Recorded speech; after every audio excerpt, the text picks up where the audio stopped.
అందరికీ నమస్కారం. నేను మీ పిసిరెడ్డి. ఒక 4 నెలల క్రితం చంద్రబాబు నాయుడు గారిని కలిసాం. ఒక 10, 15 మంది చంద్రబాబు నాయుడు గారి దగ్గరికెళ్తే, మేము వెళ్ళే ముందు కొంత న్యూస్‌ని కూడా అబ్జర్వ్ చేస్తే, ఈ వార్తల్లో మాకు అర్థమైందేంటి అంటే కొన్ని YouTube channels, famous YouTube channels, కొన్ని వార్తాపత్రికలు ఇవన్నీ చూసిన తర్వాత పరిపాలన 1 సంవత్సరం అయింది. ఈ 1 సంవత్సర కాలంలో సంక్షేమాలన్నీ ఇచ్చేసాము. అభివృద్ధి కూడా గాడిలో పెట్టాము. ఇక నుంచి వైఎస్ఆర్‌సీపీ మీద పోరాటం చేయాల్సిందే. మాటకు మాట సమాధానం చెప్పాల్సిందే. ఎవరు వెనక్కి తగ్గాల్సిన అవసరం లేదు. కొంతమంది ఎమ్మెల్యేలకు కూడా సీరియస్ వార్నింగ్ ఇచ్చినట్టు, కొంతమంది ఎంపీలకు వార్నింగ్ ఇచ్చినట్టు, కొంతమంది మంత్రులకు వార్నింగ్ ఇచ్చినట్టుగా మాకు వార్తలు అందాయి. మేము లోపలికి వెళ్ళే ముందు మమ్మల్ని కూడా ఆయన అదే మాట అంటాడు. మమ్మల్ని కూడా మీరు రెచ్చిపోండి, వైఎస్ఆర్‌సీపీ మీద యుద్ధం చేయండి. వాళ్ళు ఎంత మాట అంటే దానికి పదింతలుగా తిరిగి మీరు అనండి అని అంటాడేమో ఆయన అన్నట్టుగా లోపలికెళ్ళాం. లోపలికెళ్ళిన తర్వాత దాదాపుగా ఒక 1:30 గంట మీటింగ్ జరిగింది. మేము నిజంగా కూడా ఆశ్చర్యపోయాం. ఆయన మా అందరినీ చాలా ఫ్రెండ్లీగా దగ్గరికి తీసుకున్నాడు. ఆ తర్వాత ఆయన హైదరాబాద్ కోసం ఏ విధమైనటువంటి ప్రణాళికలు చేశాడు అంటే, అప్పట్లో నిజాములు వదిలేసి వెళ్ళిపోయినటువంటి భూములని మొత్తం కూడా అక్కడ చాలామంది కబ్జా చేశారు. ఆ తర్వాత ఆ కబ్జా నుంచి ఆయన ఎలా వాటిని బయటికి తీసుకొచ్చాడు. 2004లో తెలుగుదేశం పార్టీ ఓడిపోకుండా ఉండుంటే ఉమ్మడి రాష్ట్రంలో రాష్ట్ర విభజన జరిగేది కాదు అని ఆయన ప్రత్యక్షంగా చెప్పలా. ఆయన మాటల్లో మాకు అర్థమైంది. రాష్ట్ర విభజన జరిగేది కాదు, ఎక్కడికో వెళ్ళిపోయిండేది రాష్ట్రం. పోనీ 2019లో తెలుగుదేశం పార్టీ ఓడిపోకుండా ఉండుంటే కూడా ఈ పార్టీకి అమరావతి రూపురేఖలు వచ్చేసిండేవి. కొత్త పరిశ్రమలు వచ్చాయి, ఉద్యోగాలు వచ్చేవి, ఐటీకి సంబంధించి మనం ఇతర రాష్ట్రాలకు వెళ్ళేవాళ్ళం కాదు, మన పిల్లలకి ఇక్కడే ఉపాధి లభించేది.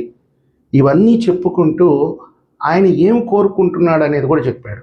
అభివృద్ధి పదంలో దేశవ్యాప్తంగా తెలంగాణ మొదటి స్థానంలో ఉంటే ఆంధ్ర 2వ స్థానంలో ఉండాలి, లేదా ఆంధ్ర ప్రథమ స్థానంలో ఉంటే తెలంగాణ 2వ స్థానంలో ఉండాలి. హైదరాబాద్ ఫస్ట్ ప్లేస్లో ఉంటే రానున్న రోజుల్లో అమరావతి సెకండ్ ప్లేస్లో ఉండాలి. అమరావతి ఫస్ట్ ప్లేస్లో ఉంటే హైదరాబాదు సెకండ్ ప్లేస్లో ఉండాలి. నా ఆశ, నా ఆశయం, నా కోరిక మొత్తం కూడా తెలుగు రాష్ట్రాలు 2 కూడా దేశంలోనే ప్రథమ స్థానంలో ఉండాలి. అది ఆయన చెప్పింది. ఇకపోతే రాజకీయాలకు సంబంధించి ఆయన చెప్పింది ఏంటంటే, నేను ఎప్పుడు కూడా ఇన్నేళ్ళ నా రాజకీయ జీవితంలో నా మాటల ద్వారా ఎవ్వరికి కూడా క్షమాపణ చెప్పాల్సినటువంటి పరిస్థితి రాలేదు. అంటే వ్యక్తిగతంగా ఎవరన్నా దూషించడం, ఆ తర్వాత ఈయన వాటిని సర్దుబాటు చేసుకునే క్రమంలో క్షమించండి అని ఎప్పుడు కూడా నేను కోరుకోలేదు. ఆయన ఇండైరెక్ట్గా చెప్పింది ఏంటంటే, మీ మాటల ధోరణి కొంచెం మార్చుకోండి. ఎవరైనా తప్పుగా ప్రవర్తిస్తే దాన్ని నేను అంగీకరించను. దాదాపుగా 1:30 గంట సేపు సమావేశం జరిగితే ఎక్కడ కూడా జగన్మోహన్ రెడ్డి గారిని ఉద్దేశించి కానీ, వైఎస్ఆర్‌సీపీ పార్టీని ఉద్దేశించి కానీ, వాళ్ళు చేసిన అరాచకాలు, అవినీతి గురించి కానీ ఆయన అస్సలకి మాట్లాడలేదు. కేవలం మాకు సంబంధించి ఒక టీచర్గా, ఒక తండ్రిగా మాకు చాలా మాటలు చెప్పాడు. చాలా మంచి మాటలు, ఇన్స్పిరేషన్ డైలాగ్స్. అంటే సమాజంలో మీరు ఒక గౌరవ స్థానానికి రావాలి, మీరు ఎక్కడికి వెళ్ళినా మిమ్మల్ని గౌరవించాలి, ఆత్మీయంగా పలకరించాలి, దగ్గరికి తీసుకోవాలి, ఆ విధంగా మీ ప్రవర్తన ఉండాలి. మనం చేసింది చెప్పుకున్నాం, ఇక నుంచి చేయబోయేది కూడా చెప్తాము. ప్రజల్లో అత్యాశలకి అంటే ఓవర్ ఎక్స్పెక్టేషన్స్కి అవకాశం ఇవ్వకండి. అమరావతి చాలా అద్భుతమైనటువంటి ప్రదేశం, వాతావరణం చాలా బాగుంటుంది, వీలైతే మీరు కూడా వచ్చి ఇక్కడ ఉండేదానికి ప్రయత్నించండి. ఈ విధంగా ఆయన ఆ 1:30 గంట మీటింగ్ జరిగింది. మేము బయటకు వచ్చేటప్పుడు జగన్మోహన్ రెడ్డి గారి గురించి కానీ, వైఎస్ఆర్‌సీపీ గురించి కానీ ఒక మాట కూడా అనలేదు. బయట మీడియాలో చూస్తే మనం ఎదుర్కొందాం, దమ్మేంటో చూపిద్దాం, ఇలాంటి వార్తలు వస్తున్నాయి. ఆయనేమో మనల్ని మోటివేట్ చేసి రాష్ట్రం కోసం, రాష్ట్ర ప్రజల కోసం కష్టపడి పనిచేయండి, వాళ్ళని చైతన్యపరచండి, ఎక్కడన్నా ఒక సమస్య ఉంటే ప్రభుత్వం దృష్టికి తీసుకురండి, ఈ విధంగా చెప్పాడు ఆయన. ఇక్కడ బయట వాతావరణం ఏమో ఇలా ఉంది అని చాలా చర్చ చేసుకున్నాం బయటకు వచ్చి. ఒక నాయకుడికి ఉండాల్సినటువంటి లక్షణం అదేనండి. ఎవరన్నా దారి తప్పుతున్నప్పుడు వాళ్ళ వల్ల పార్టీకి చెడ్డ పేరు వచ్చినా, లేదా వ్యక్తిగతంగా వాళ్ళకే చెడ్డ పేరు వచ్చినా దాన్ని ఖండించాలి, సరిదిద్దాలి, సన్మార్గంలో వెళ్ళే విధంగా చూడాలి. మొన్న కొంతమంది తెలుగుదేశం పార్టీ కార్యకర్తలు ఒక ఏఐ వీడియోని తయారు చేసి సోషల్ మీడియాలో పోస్ట్ చేశారు. ఆ వీడియోలో ఏముందంటే చంద్రబాబు నాయుడు గారు, పవన్ కళ్యాణ్ గారు, నారా లోకేష్ గారు నడిచి వెళ్తూ ఉంటే జగన్మోహన్ రెడ్డి గారు రోడ్డు సైడ్ చేరి దండం పెట్టి ఆ ప్లకార్డ్ పట్టుకొని నాకు ఆయన ప్రతిపక్ష స్థానాన్ని ఇవ్వండి అని అడుక్కున్నట్టుగా ఉంది ఆ వీడియో. నేను ఆ వీడియో అయితే పెట్టలేను, ఫోటో పెడుతున్నాను, ఒకసారి చూడండి. నిజంగా కూడా లోకేష్ గారి స్థానంలో జగన్మోహన్ రెడ్డి గారు కనుక ఉండుంటే స్పందించడు. ఏవైతే ఇందులో ఏది చేసుకుంటే చేసుకోండి మన కార్యకర్తలు. ఆయన రప్పా 2029లో మేము అధికారంలోకి వస్తే గంగమ్మ జాతరలో టెంకాయలు పగలగొట్టినట్టుగా మీ తలకాయలు పగలగొడతాం, తలకాయలు లేపేస్తాం అన్నా కానీ జగన్మోహన్ రెడ్డి గారు దాన్ని స్పందించాడు. దానికి స్పందించి సమర్థించాడు. ఏముంది వాళ్ళ అభిమానం అలా ఉంది, చేస్తారేమో, చేసినా తప్పేంటి అన్నట్టుగా మాట్లాడాడు ఆయన. అదే మాట సగటు తెలుగుదేశం పార్టీ కార్యకర్త కానివ్వండి, అభిమాని కానివ్వండి, ఫాలోయర్ కానివ్వండి, ఎవరైనా సరే ఆ మాట అంటే 24 గంటల కాలు వస్తుంది వాడికి. కొంచెం నోరు అదుపులో పెట్టుకొని. చిన్న ఎగ్జాంపుల్ చెప్తా ఈ సందర్భంగా. 2019లో ఘోర పరాజయం తర్వాత చాలామంది సోషల్ మీడియా యాక్టివిస్టులు ప్రజలను ఉద్దేశించి వీళ్ళు క్వార్టర్ బాటిల్కి బిర్యానీ ప్యాకెట్కి అమ్ముడు పోయి జగన్మోహన్ రెడ్డికి ఓటేసేసారు, వీళ్ళ బతికి ఇట్లా కావాల్సిందే, అడక్క తినాలా, నాశనం అయిపోవాలా అని చెప్పి కొంతమంది విస్తృతంగా వీడియోస్ చేయటం, కామెంట్లు పెట్టడం, పోస్టులు చేయటం సోషల్ మీడియాలో ఇది ప్రారంభించారు. తెలుగుదేశం పార్టీ ఆఫీస్ నుంచి ఒక నోట్ వచ్చింది. ప్రజలే మనకు అధికారాన్ని ఇస్తారు, మనం అడుక్కోవాల్సింది ప్రజల్నే, ఆ ప్రజల్ని ఎద్దేవా చేయటం అనేది కరెక్ట్ కాదు. ఆ ప్రజలే రేపు మనకు ఓటు వేయాలి కాబట్టి ప్రజలకు అండగా నిలబడాలి, ప్రజలకి మన మీద గౌరవం కలగాలి, మన మీద నమ్మకం కలగాలి. ఆ విధంగా మన నడవడిక ఉండాలి. కానీ ప్రజల్ని ఎగతాళి చేయటం, విమర్శించడం అనేది ప్రజాస్వామ్య వ్యవస్థలో మంచి పద్ధతి కాదు అని చెప్పి తెలుగుదేశం పార్టీ నుంచి ఒక అఫీషియల్గా ఒక నోట్ రిలీజ్ అయింది. అక్కడి నుంచి ఎవరు కూడా అంటే కొంత బాధతో జనం ఏంటి ఇలా చేశారు, మేము ఇన్ని సంక్షేమాలు అమలు చేశాం, అమరావతి నిర్మాణానికి ఎంతో భూసేకరణ కానీ ఇవన్నీ చేశాము, ఇంత చేస్తే చంద్రబాబు నాయుడు గారికి ఏంది 23 స్థానాలు ఇవ్వటం ఏంటి అనేది కార్యకర్తల్లో నిజంగానే ఒక అసహనం. కానీ తెలుగుదేశం పార్టీ స్పందించి వెంటనే కార్యకర్తల్ని సముదాయించింది. ప్రజాక్షేత్రంలో తిరగండి, ప్రజలకు అండగా నిలబడండి అని ఒక సందేశాన్ని ఇచ్చింది. జగన్మోహన్ రెడ్డి గారు నిన్నటికి నిన్న సిగ్గుచేటు ఇది చెప్పుకోవడానికి పులివెందల ఆయన సొంత నియోజకవర్గానికి వెళ్ళి అరటి రైతులను పరామర్శిస్తూ జాయింట్ కలెక్టర్లని మేము అధికారంలో ఉన్నప్పుడు తోలు ఒలిచేవాళ్ళమే అంటే పక్కన వాళ్ళని చూసైనా సరే నేర్చుకోవాలి. ఆ ఏ వీడియో బయటకు రావడంతో అక్కడ జగన్మోహన్ రెడ్డి గారిని అవమానిస్తూ ఒక వీడియో రిలీజ్ కావడంతో నారా లోకేష్ గారు స్పందించారు. ఇవి కరెక్ట్ కాదు, రాజకీయాలకి ఇలాంటి సంప్రదాయాలని మనం ఖండిద్దాము, మీ మనోభావాలని నేను అర్థం చేసుకోగలను, కానీ ఎదుటి వ్యక్తుల వ్యక్తిత్వాన్ని దెబ్బతీయటం కానీ, వాళ్ళని అవమానపరచడం కానీ, వాళ్ళని దూషించడం కానీ ఇది కరెక్ట్ కాదు అని ఆయన ట్విట్టర్లో పోస్ట్ చేశాడు. అది అందరికీ చేరింది.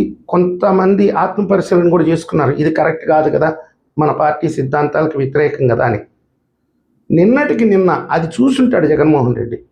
అయినా కానీ పులివెందలకి వెళ్ళి జాయింట్ కలెక్టర్ల తోలు ఒలిచే వాళ్ళమి, మీరు జాయింట్ కలెక్టర్ల తోలు ఒలచడం కాదండి, మీరు నంద్యాల ఉప ఎన్నికప్పుడే చెప్పాడు నడి రోడ్డు మీద చంద్రబాబు నాయుడు గారిని కాల్చి చంపినా తప్పు లేదు అని. ఆ రోజు మీ నోటి గుండా మీ మాట వచ్చి మీరిచ్చినటువంటి సందేశాన్ని మీ పార్టీ కార్యకర్తలు అవలంబించి 5 సంవత్సరాల పాటు అధికారంలో ఉండగా సామాన్య వ్యక్తుల మీద కూడా దాడులకు తెగబడ్డారు. రాజకీయ నాయకుల్ని బండ బూతులు తిట్టారు, కులాలతో తిట్టారు, నీచాతి నీచమైన భాష. ఎవడన్నా సరే తెలుగుదేశం పార్టీకి సపోర్ట్ చేస్తే నువ్వు కమ్మోళ్ళకు పుట్టావా, ఎలా సమాధానం చెప్పుకోవాలండి దీనికి? మీరే ఒకసారి ఆలోచించండి. నాకు రాజ్యాంగం కల్పించిన హక్కు మేరకు నాకు నచ్చిన పార్టీకి నేను సపోర్ట్ చేసుకుంటాను.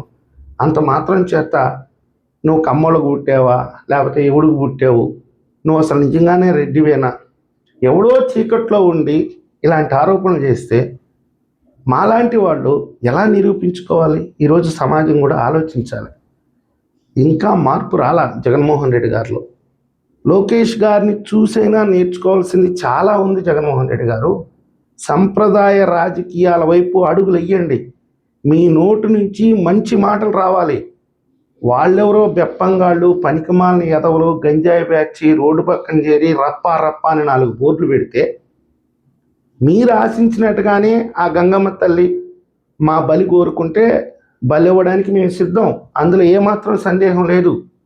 మీరు రేపు ఒకవేళ 2029లో అధికారంలోకి వచ్చినప్పుడు గంగమ్మ జాతరలో పొట్టేళ్లను టెంకాయల్లో వేసేసినట్టు మమ్మల్ని వేయడానికి ఆ తల్లి అనుగ్రహం ఉంటే అంతకంటే గొప్ప మాకేం లేదు. కాకపోతే మీ కార్యకర్తలను రెచ్చగొట్టడం. ఈరోజు మీరు జాయింట్ కలెక్టర్లు అంటే ఒక గ్రూప్ 1 ఆఫీసరు, ఐఏఎస్ ఆఫీసర్లకి, ఐపీఎస్ ఆఫీసర్లని, పోలీస్ శాఖను కూడా బట్టలెప్పదీసిన రోడ్డు మీద నిలబెడతాం, ఐఏఎస్లు తోలు ఒలిచాము అని మీరు చెప్తే రేపనే రోజు మీ కార్యకర్తలు, మీ గ్రామస్థాయి నాయకులు ఎంఆర్ఓలకి, విఆర్ఓలకి తోలు ఒలచేయడానికి ప్రయత్నిస్తారు. మీరు అధికారంలో ఉంటే వాళ్ళ ప్రాణాల మీద కూడా కత్తి పెడతారు, అంటే గొంతు మీద కూడా కత్తి పెడతారు. మీ పార్టీ కార్యకర్తలు సామాన్య ప్రజల మీద పడిపోతున్నారు. దానివల్లే మొన్న ఘోర పరాజయం 2024లో. ఇంకా ఎందుకు అమాయకులను రెచ్చగొడుతున్నారు? వీళ్ళంతా ఏంటంటే మామూలుగా ఈ జెడ్ ఏదో వచ్చింది కొత్త సంప్రదాయం అంటారు కదా, సోషల్ మీడియాలో ఇలాంటి హైప్ అయ్యే పోస్టులు చూడటం. అబ్బా జగన్మోహన్ రెడ్డి గారే వాళ్ళ తోలు వలుస్తున్నప్పుడు నేను ఒక టీడీపీ కార్యకర్తని బండబూతులు పెడితే తప్పేంటి? ఈ ఉద్దేశంతోనే ఇప్పుడు మాలాంటి వాళ్ళ మీద బండబూతుల దాడి జరుగుతుంది. జగన్మోహన్ రెడ్డి గారు మీరు చాలా పెద్దవాళ్ళు, గొప్పవాళ్ళు, మీరు ప్రజానాయకుడు, మేమేం కాదనట్లేదు. కానీ లోకేష్ గారు ఏదైతే ఒక మార్గాన్ని చూపించాడో మీరు కూడా ఆ మార్గంలోనే నడిచేదానికి ప్రయత్నిస్తారని మాలాంటి వాళ్ళు ఆశిస్తున్నాం. ఈ ఆంధ్రప్రదేశ్కి ఇలాంటి క్షుద్ర రాజకీయాలు, బూతు రాజకీయాలు పనికిరావండి. ప్రజలు చాలా డిస్టర్బ్ అయిపోయారు, అర్థం చేసుకోండి. డిస్టర్బ్ అయ్యారు కాబట్టే 2024లో మీకు ఆ స్థానాన్ని ఇచ్చారు ప్రజలు. ఇప్పటికైనా మీ మాట తీరు మార్చుకోండి. మీ కార్యకర్తల నడవడికలో మార్పులు తేవడానికి ప్రయత్నించండి. ఇక వద్దు బూతు రాజకీయాలు. మీరు కావాలంటే తిట్టుకోండి, 100 తిట్టుకోండి, మీ ఇష్టం. అమ్మ, అక్క, ఆలి కులాలను తిట్టండి, ప్రాంతాలను తిట్టండి, చంద్రబాబు నాయుడు గారిని తిట్టండి, లోకేష్ గారిని తిట్టండి, ఏమైనా చేసుకోండి, మీ ఇష్టం. ఇంకా మేము వదిలేసాం. ఏదో పెద్ద ఒక సూక్తి చెప్తారు, అడుసు తొక్కనేలా కాలు కడగనేలా అని. మీ బురద గుంటలో మా కాళ్ళు వేయటం ఎందుకు, మేము కడుక్కోవటం ఎందుకు, అశుద్ధం మీద రాయడం ఎందుకు మేము అనుకొని ఇక మీ జోలికైతే రాం. మీరేదైనా ప్రభుత్వ విధానాల మీద పారదర్శకమైనటువంటి విమర్శలు చేస్తే ఖచ్చితంగా ఖండిస్తాం. కానీ మీ బూతు భాష అయితే దయచేసి మేము ఇక్కడి నుంచి మాట్లాడము. మా పార్టీ కార్యకర్తలకు కూడా, మా అభిమానులకు కూడా నాలాంటి సామాన్యుడు చేసుకునే విజ్ఞప్తి ఏంటంటే, నారా లోకేష్ గారు సూచనల్ని మనం అందరం పాటిద్దాము. పార్టీయే అన్ని రకాలుగా మనకి అందుబాటులో ఉంటుంది, మనకు అండగా ఉంటుంది. ఏ విధంగా జగన్మోహన్ రెడ్డిని, ఆయన పార్టీని ఏం చేయాలో అది పార్టీయే చేసుకుంటుంది, మనకు అనవసరం. మనం మాత్రం ప్రజలకు అండగా నిలబడదాం, సన్మార్గంలో నడిచేదానికి విశ్వ ప్రయత్నం చేద్దాం. వాళ్ళు ఎంత రెచ్చగొట్టినా దయచేసి ఏదన్నా నేను మాట్లాడిన దాంట్లో తప్పు ఉంటే క్షమించండి. మీ అభిప్రాయాన్ని కూడా కామెంట్ రూపంలో తెలియజేయండి. ఈ వీడియో మీకు నచ్చినట్టయితే లైక్ చేయండి, సబ్స్క్రైబ్ చేయండి. ధన్యవాదాలు.